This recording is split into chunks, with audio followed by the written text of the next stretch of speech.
최근 유방암 환자가 급증하고 있습니다. 그러나 아직까지 유방암에 대한 상식이 부족하고 그래서 병을 키우는 경우가 늘어나고 있습니다. 과연 유방암은 무엇이고 어떻게 예방하고 어떻게 치료하는지 오늘 살펴보도록 하겠습니다. 이대 여성암병원 임우성 선생님 모시고 말씀 나눠보겠습니다. 모셨습니다.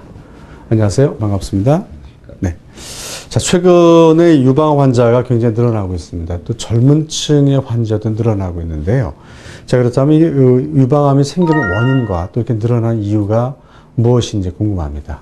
보통 유방암은 이제 여성 호르몬과 연관이 있기 때문에요. 초경이나 폐경 나이 또는 출산, 모유 수유 등과 연관이 있는데 최근 우리나라 초경이 빨라지고 또한 젊은 여성들이 결혼도 늦어지고 결혼을 하더라도 출산을 안 하는 경우 또는 자녀를 갖더라도 아주 늦은 나이에 갖고 또 사회생활이 많아지다 보니까 여성의 사회적인 지출이 많아지다 보니까 모유 수유도 안 하게 되고 그런 것들에 더불어 서구화된 식생활, 식습관 이런 것들이 지금 현재 최근 우리나라에서 젊은 여성의 유방암의 급증을 가져오지 않았나 생각되고 있습니다. 자, 흔히 유방암에 걸리면 유방에 걸린 한쪽 유방을 다 이렇게 절개하는 그렇게 치료를 하고 있는데 어떤가요? 과거에는 유방암의 치료 원칙이 유방암이 발병된 유방을 다 제거하는 거였습니다.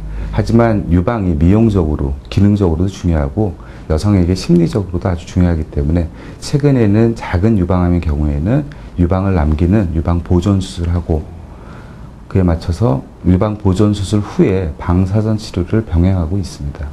얼마 전 헐리우드 스타인 안젤리나 졸리가 유방암 유전자를 갖고 있다 해서 양쪽을 다 절개하는 일이 있어서 타임지 표지 모델로도 나온 적이 있습니다. 자, 그게 과한 치료인지 예방인지 아니면 그게 맞는 치료인지 저희가 궁금합니다. 유방암을 예방하기 위해서 유방을 다 절제하는 건 일반 여성에서는 사실은 필요 없는 과한 치료 방법이고 다만 BRCA라는 유방암을 발병하게 하는 유전자를 가지고 있는 그러한 여성들에 한해서 선택적으로 시술될 수 있는 방법이고 물론 유방을 전체를 다 제거하게 되면 유방의 위험도가 이론적으로는 0이 돼야 하지만 실제로는 5% 미만으로 떨어지는 걸로 되어 있습니다. 예.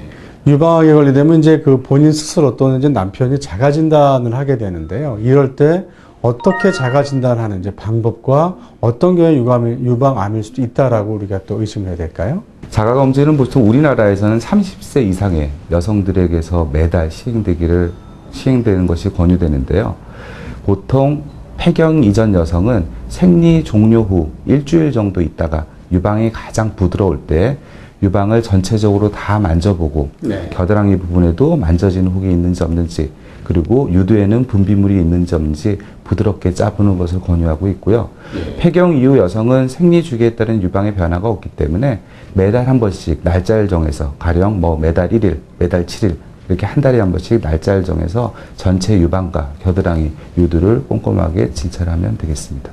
보통 유방암 하면 여성분만이라고 생각을 하는데 제가 알기로는 적은 퍼센트에서 남성분들도 유방암에 걸리는 것으로 알고 있습니다. 과연 그것이 맞는 것인지 그렇다면 어떻게 진단하고 어떻게 치료를 해야 되는지요? 일반적으로 전체 유방암 환자의 한 100명에서 200명당 남자가 1명, 그러니까 1% 미만으로 생기는 걸로 되어 있는데요. 하지만 그 안젤리나 졸리의 경우 같이 BRCA라는 유전자의 변이가 있는 경우에는 실제 훨씬 더 많은 사람에게서 남성 유방암이 발병을 하고 있고 어쨌건 남성도 유방 조직을 아주 작게는 가지고 있기 때문에 여성까지는 아니더라도 유방암이 생길 확률이 없지는 않은 겁니다. 그 때문에 조금 더 남성 유방암도 우리가 관심을 가지고 남자들도 유두 아랫부분 특히 멍울이 만져지는지 잘 체크할 필요는 있다고 생각됩니다.